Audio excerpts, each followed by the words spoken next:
fast one. Frankly, I don't think it should be. If you study Proverbs quickly, then you lose the time that is necessary for wisdom to take root. So, we've been studying the book of Proverbs since the end of last summer, and we will continue studying the book of Proverbs at the end of this coming summer. We only have a couple of classes left. We've come to Proverbs chapter 10. Chapters 1 through 9 are essentially an extended introduction. Yes, chapter 1, verses 1 through 6 constitute an introduction in and of themselves as far as a set of verses. But chapters 1 through 9 convey various ideas as it pertains not only to the idea of wisdom and the proper application of knowledge, but a constant connection between wisdom and morality, prudence and righteousness. We come to Proverbs 10, and there's a heading. The heading says, the Proverbs of Solomon. Well, that's how the book began, the Proverbs of Solomon, the son of David, king of Israel. But this simply begins the Proverbs of Solomon. Most commentators view chapter 10, verse 1, through chapter 22, about verse 14, as a series of self-standing, independent verses conveying short, pithy statements of wisdom. If you remember the word pithy, you always sound like you understand what a proverb is. Short, pithy statements of wisdom. Short and sweet. True. Yet, don't let it be missed that as you work your way through these chapters, some are harder to outline than others, so to speak. But there is a consistent series of evidences that demonstrate like thought from verse to verse, or at least an ordered arrangement in the way they're put together. That's not to say that when each of these statements of wisdom was originally stated or recorded that they were put in this order. The book of Proverbs bears evidence that these were independent statements that were arranged together. That being said, in noticing the arrangement, and chapter 10, verses 1 through 7 is a prime example. In noticing the arrangement, the interconnected concepts of wisdom and morality become even more emphasized. Proverbs 10, the Proverbs of Solomon. A wise son maketh a glad father, but a foolish son is the heaviness of his mother. Now, there's a sermon right there. As a matter of fact, that's a lectureship, just right there in that one verse. However, if we stop at verse 1 and disconnect it from the verses that follow, we're going to miss something. Notice, if you will, verses 1 through 7. And as we read those together, pay close attention to some themes that stand prominent. Proverbs 10, beginning in verse 1. A wise son maketh a glad father, but a foolish son is the heaviness of his mother. There's this result of the offspring's behavior upon the parents. Their emotional reaction, if you will, to how he acts. Okay, what's that got to do with anything? Well, keep moving forward. Verse 2, treasures of wickedness profit nothing, but righteousness delivereth from death. Treasures, profit. Here's the idea of substance or reward. Righteousness delivereth from death. In these verses, verse 1, relationship. And we're going to use that word again for a key momentarily, but for now, verse 1, there's a stress on relationship. Verse 2, reward and righteousness. The reward of what? The reward of living. Treasures of wickedness profit nothing. The treasures from wicked living do no good. As a matter of fact, that concept is going to be discussed later in this series of verses, and they're going to be shown to be all for naught. Treasures of wickedness profit nothing, but righteousness delivereth in the day of delivereth from death. Verse 3. The Lord will not suffer the soul of the righteous to famish. Famish. Hunger. Do without. Not have the reward. Not have the physical means or the needs. The soul of the righteous. The word translated righteous is the Hebrew word tzaddik. Don't ask me how to spell it in Hebrew. I don't have a clue. A bunch of squiggly lines. But the word is pronounced tzaddik. The point here is this. The word translated righteousness in verse 2 is from tzaddik. Verse 3, the righteous, is from tzaddik. Look at verse 6. Blessings are upon the head of the tzaddik. The King James has just, but it's talking about the righteous. Emphasis on righteousness. Verse 2, verse 3, verse 6, verse 7. The memory of the just, tzaddik, is blessed. There is emphasis placed on righteousness here. Now we set three ideas over here to the side. Relationship, righteousness, and reward. Let's go back to verse 4 and move forward. Verse 3 rather. The Lord will not suffer the soul of the righteous to famish, but He casteth away the substance, that is the desire, the craving of the wicked.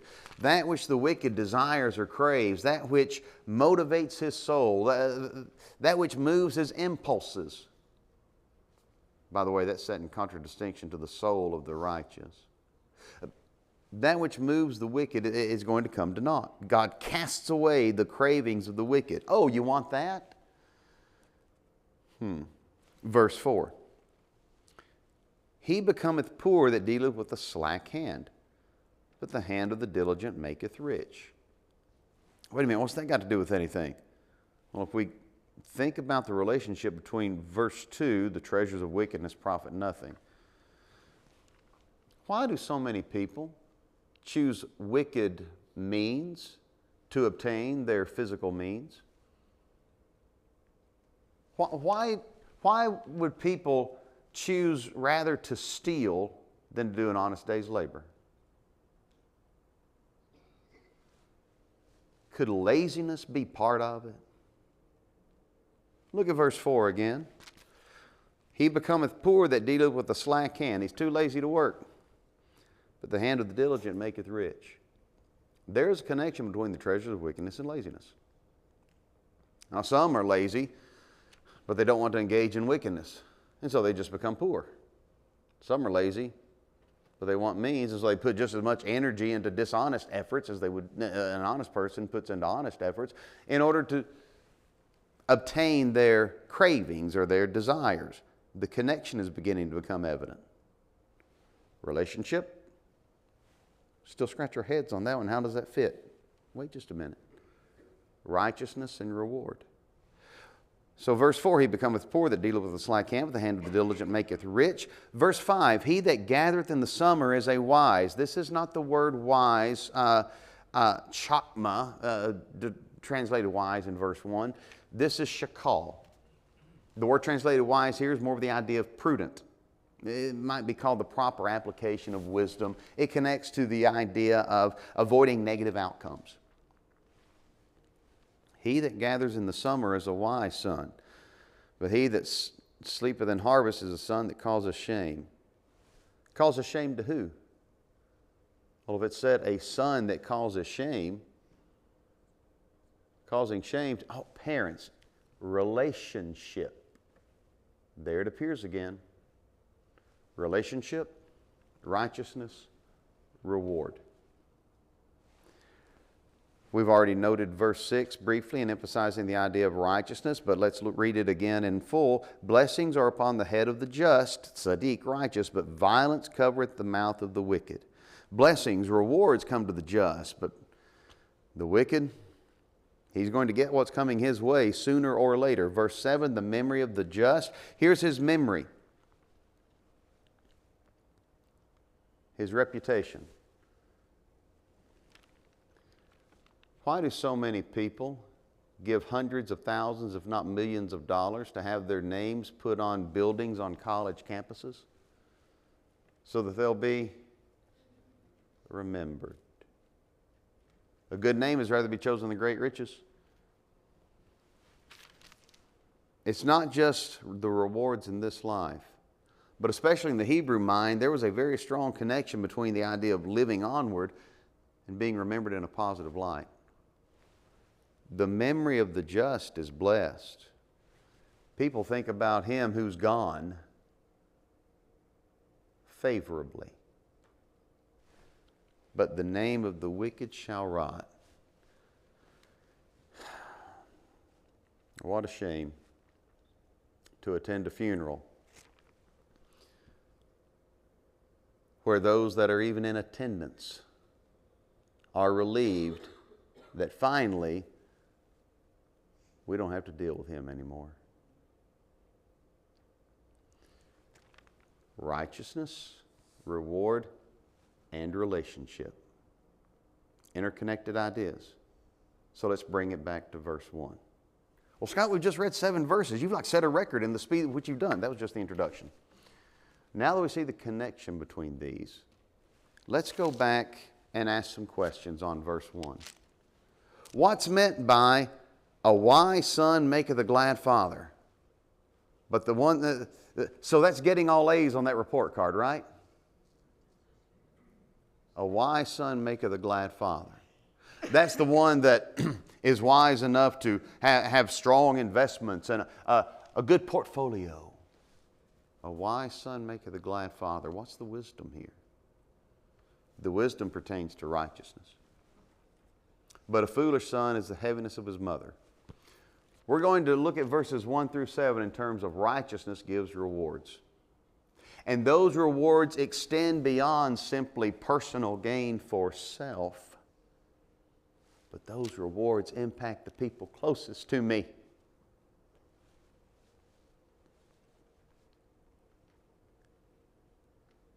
The principles of Proverbs 10:1 are oft repeated in the book. Now we've got to ask a question of why. Yes, the concept of parenting is something that is a prominent theme in the book of Proverbs. Why? Why does a wise son make a father glad? There are multiple answers that can be given, multiple answers that can be mined from the book of Proverbs. We want to look at some of those. Why is a foolish son the heaviness of his mother? I want to submit to you a proposition. And you can tell me after class if you think this proposition holds any weight or not. There are varying degrees of motives for the parent, some of which may actually seem more selfish than others. But when interconnected, they come full circle. And they're all very much noteworthy, of proper merit, and reasonable. Let's think about this.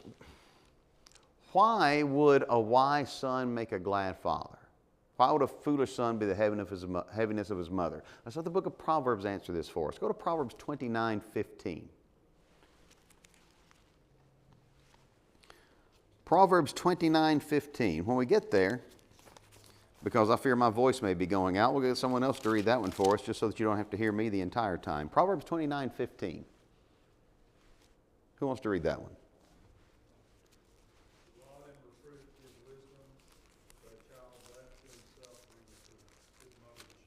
Now there's a lot to glean from this passage, but there's one concept where we want to hone our attention. A child left to himself brings his mother to shame. This isn't just grief and heaviness. This is shame. Shame is going to pertain not just to inner emotions and personal reaction to this child's behavior, but if something is shameful, then that has to do with how others perceive it. Motive number 1, reflection. Yea or nay, does a child's behavior reflect on the parents? You'd better believe it. Sometimes rightly so. Sometimes unfairly so. Because children have to make their own decisions. Now, they're going to make decisions based upon the upbringing that they've been given, but there are some that just decide that they're going to be the apple that falls so far from a good tree. Thank God there are some apples that decide they're going to fall really far from a bad tree. And they make wise decisions not because of their parents' upbringing, but in spite of it. Each individual has to make his own decisions. Nonetheless, there is the very real dynamic wherein a child's behavior is a reflection on the parents. So why would a wise son make a glad father and a foolish son bring his mother to shame? Or be the heaviness of his mother? Because child's behavior reflects on the parents. Keep in mind, we're talking in Proverbs 10, 1 through 7 about moral behavior. Are we going to engage in wickedness to gain our means? Are we going to engage in wickedness to pursue after our desires and cravings and achieve our pleasures? Are we going to kick against God's way in order to get our kicks?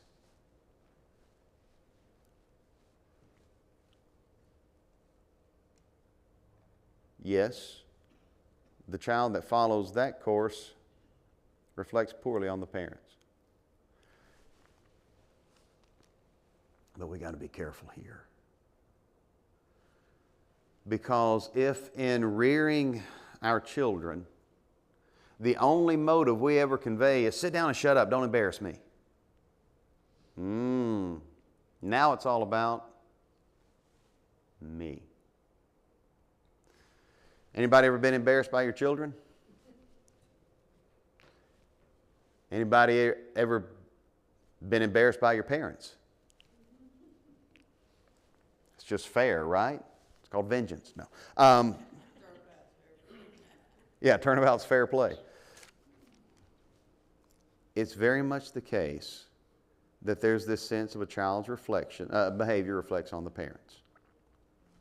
And it's very much the case that those who are connected to us, that are perceived as under our influence, when their behavior is not what it ought to be, we feel like that reflects negatively upon us. There's a YouTube video called Honest Preacher, and it depicts a preacher in a denominational setting, but he begins the sermon and he digresses from his prepared speech. And he essentially has a somewhat reserved fit.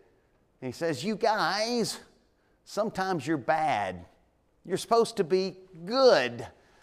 And in the things that he has to say, he said, "You're making me look bad in front of God."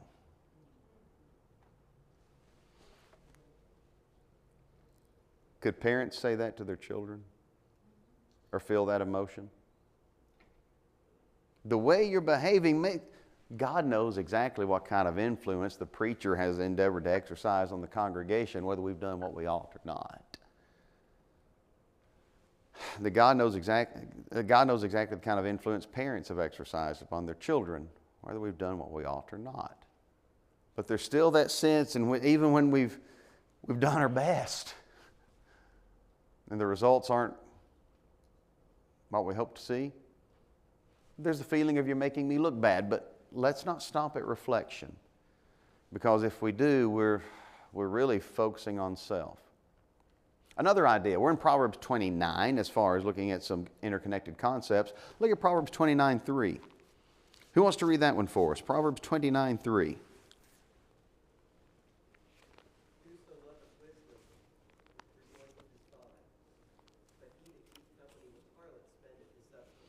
He that keeps company with harlots spendeth his substance. I wonder if this proverb was in the mind of the older brother in Luke 15. The one that said, "Your younger son has spent your substance on harlots." You know, that prodigal son told his father, "Give me the portion of goods that falleth to me." And then not many days after, he went into a far country and wasted his substance with riotous living. He took the possessions, the results of investments, his father's life's work, and he blew it. Now take this and connect it with Proverbs 19. Proverbs 19, look at verse 13, I believe it is. Proverbs 19:13. A foolish son is the, what's the word there? Calamity? Anyone have another word? Ruin. Calamity or ruin. You know, a wise son maketh a glad father, but a foolish son is the heaviness of his mother. Because a child's behavior can be the ruin and downfall of the parents. A child's behavior can indeed cost the parents everything they've worked and wisely and prudently and righteously accumulated and put to the side. I can tell you stories of preachers' sons, one in particular. I won't name names, but the son and the parents are both gone from this world at this point. But because the parents continued to try to help the son despite his behavior, they died in very poor state. And he really never accepted the moral benefit of all the help they tried to give. He was too focused on his addictions and trying to claim that apparently they didn't give him enough attention while they were serving as missionaries in his early days. And he let that excuse be the reason that he kept acting like he was stuck at age 2 until he died in his early 50s. The ruin of his parents. Yes. A child's behavior can be the financial ruin of the family. A wise son maketh a glad father, but a foolish son is the heaviness of his mother. We can look at the idea of how it reflects upon the parents. You're making me look bad. We can look at the idea of how it can ruin the parents.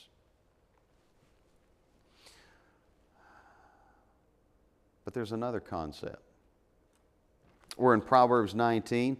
This time, let's take a look at Proverbs 15, verse 20. This is going to sound a lot like Proverbs 10:1, except there's another caveat. Proverbs 15:20. Who wants to read that one for us? A wise son maketh a glad father, but a foolish man despiseth his mother. A wise son maketh a glad father, but a foolish man despises his mother. Reflection, ruin, and we're going to use this word again, relationship. A wise son makes a glad father, and a foolish son is the heaviness of his mother, not because he reflects on his parents, not just because he can ruin his parents, so to speak, but because of the heaviness of that relationship. That's our boy. And he despises his mother. How come you think that this is always throwing the despise part into the mother? The parents are given in contradistinction here, not as though it's always the mother's fault, but they're actually it's parallelism. Antithetic parallelism is what it's technically called. If the son's behavior is a grief to the mother and not a grief to the father, chances are the parental relationship is the problem. Because if daddy's proud about the bad behavior, but mama's the only one grieved, daddy ought to be ashamed of himself. So it's not laid at the mother's feet as far as the idea of her being to blame, and it's not always necessarily being given as the mother is the one in the negative. We noted Proverbs 19:3, spendeth his substance. Well, it's the father that is receiving some of the negative consequences here as far as being the one hurt, the one pained. But in so many of these Proverbs, the parents are essentially equated with one another, not in terms of having the exact same roles, but what rejoices the father, we ought to assume would rejoice the mother. And what would be a heaviness to the father, or the mother, we assume is heaviness to the father. So it's not so much that one parent is affected positively and one affected negatively, but both are affected the same way and both are being included as far as having an emotional attachment. So, relationship. A foolish son despiseth his mother. Okay. Are there some mothers that have earned some disdain? Absolutely. And are there some mothers who have had lamentable decisions that have cost them a bit of credence in the eyes of their children? May still be loved, but the children know her well enough to know that there are times that her decisions aren't going to be what they ought to be. It happens. The concept being conveyed here is not the description of one who has a proper knowledge of and understanding and perspective toward a less than righteous mother. The one that despiseth his mother here is one that's being described who ought not despise her. This is one who has a grudge. He has ill will toward parents that is unjustified, but he's got a chip on his shoulder and an axe to grind because he didn't get that Happy Meal on December 12th of 1971. I don't know, did they make Happy Meals back then? I wasn't around yet, but you get the idea. There are those that will harbor a grudge over one little bitty event and let that be the seed of negativity that causes them to behave with disdain. Or all their mistakes and all the times they decided, well, I'm going to depart from the instruction. I'm going to have it my way. And then they meet failure. And then they blame mom and dad because of their own failure. I heard one comedian say, and I'm going to change his words because I would never repeat exactly what he said, but he made the point, one of these days I want to hear someone, they always go on television and say, well, it was mama's fault, or it was my parents' fault. One of these days I want someone to say, you know, mom was great and dad was great, I'm just worthless. Here's the one that despises his mother. That's some hurt right there. A wise son makes a glad father. A foolish son is the heaviness of his mother. Because when you've got a righteous father and mother and they've worked to nurture this relationship and it's all been for naught, there's some heart-wrenching there. Hopefully we're not just talking about ideas viewed from the perspective of the child, the descendant. Hopefully as we discuss these ideas, it helps us in looking at how we parent or grandparent. But even how it reflects on me, that's kind of self-centered if it stops there.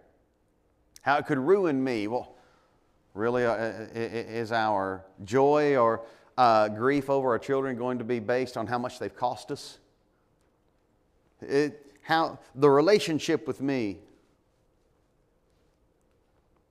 It's important, but there's something else to consider. Let's go this time to Proverbs 23. And there are other passages that we could view in Proverbs that reiterate this idea of joy because of the righteousness of a righteous child. In fact, there are more verses even in Proverbs 23 that hit this. Proverbs 23, verses 15 and 16. Let's read those two verses. Proverbs 23, 15 and 16. My son, if thine heart be wise, my heart shall rejoice, even mine. Yea, my reign shall rejoice when thy lips speak right things. If your heart's wise, my heart's going to rejoice. Even mine. My reign shall rejoice. The inner part of my being shall rejoice when he speaks what? Right things. The fact of the matter is, the Father wants for the Son that which is right. He just wants the best for his boy. He wants to see a life lived the right way. This word translated right connects with concepts such as fairness, but it's not sadiq, it's not righteousness in and of itself, but it can be synonymous with it. It's simply the idea of wanting what's best. Because when parents see a child behaving in ways that are contrary to the will of God, to the way of wisdom, and to what's right, then parents have to suffer as they watch the child face the consequences. And that hurts. Sometimes they even see it coming. And there's nothing that they can do to stop it. Now let's leave Proverbs for a minute. Let's go to Galatians. Galatians 4. This is the Apostle Paul writing to some brethren that he had labored to teach and even convert. And we don't have time to look at every passage, every verse in this section, but let's look at 4. Verse 11. Galatians 4:11. Paul says, I'm afraid of you, lest I have bestowed labor upon you in vain. Could you hear a parent saying that to a wayward child? I'm scared. I'm afraid that all the effort is for naught. Okay? Take that forward to verse 13. Through infirmity of the flesh I preach the gospel to you. Verse 12 rather. I beseech you, be as I am. I'm as you are. You've not injured me at all. In other words, it's not about me. Yes, I bestowed the labor in vain, but it's not about how you've hurt me or injured me. Verse 16. Am I become your enemy because I tell you the truth? Am I the bad guy because I tell you what's right? Because I want what's right and what's best for you? Remember that idea of relationship? The foolish son that despiseth his mother? She's become the bad guy because she does what's right and he doesn't want to do what's right? No wonder Paul says what he says in verse 19. My little children, of whom I travail in birth again until Christ be formed in you. You tell me. Reflection. Is that a motive for parents in bringing up their children because their behavior can reflect on them? Ruin. Is that a motive for parents? Because their children's poor behavior can really cost them? Relationship. Is that a motive for parents? Because that's my son. That's my daughter. And we desire a positive relationship with them, but one that stands on righteous grounds, rightness. Speaking right things, holding to the truth, wanting what's best for them. I want to submit to you that if we'll take what the book of Proverbs has to say about parenting and about parental reaction or the impact of a child's behavior upon the parents emotionally, we might just find a series of motives and drives and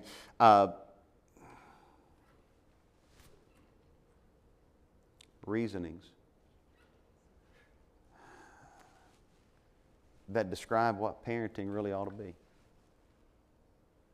That describe a series of complex emotional reactions that, if I'm in the role of parent, I ought to be in the role of the one that's looking ahead, having foresight, exercising prudence if I want to see prudence in my children. And so because of that looking ahead and being in the driver's seat role, so to speak, I'm allowing these motives to guide as a parent. But if I'm in the role of the learner, the child,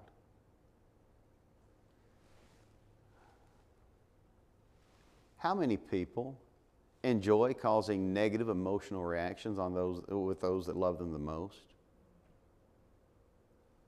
There is something innately wrong with the person that desires to cause grief, heartache, and heartbreak for the ones that care most for that individual. That is an individual with a personality disorder, and quite possibly someone that well, we'll just say is unlikely to repent.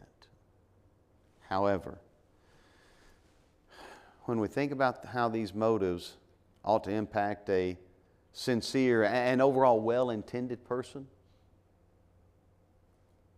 it ought to be added impetus to follow after what's right. Now, we mentioned it from the role of the parent, from the role of the child or student. Fact of the matter is, I'm both.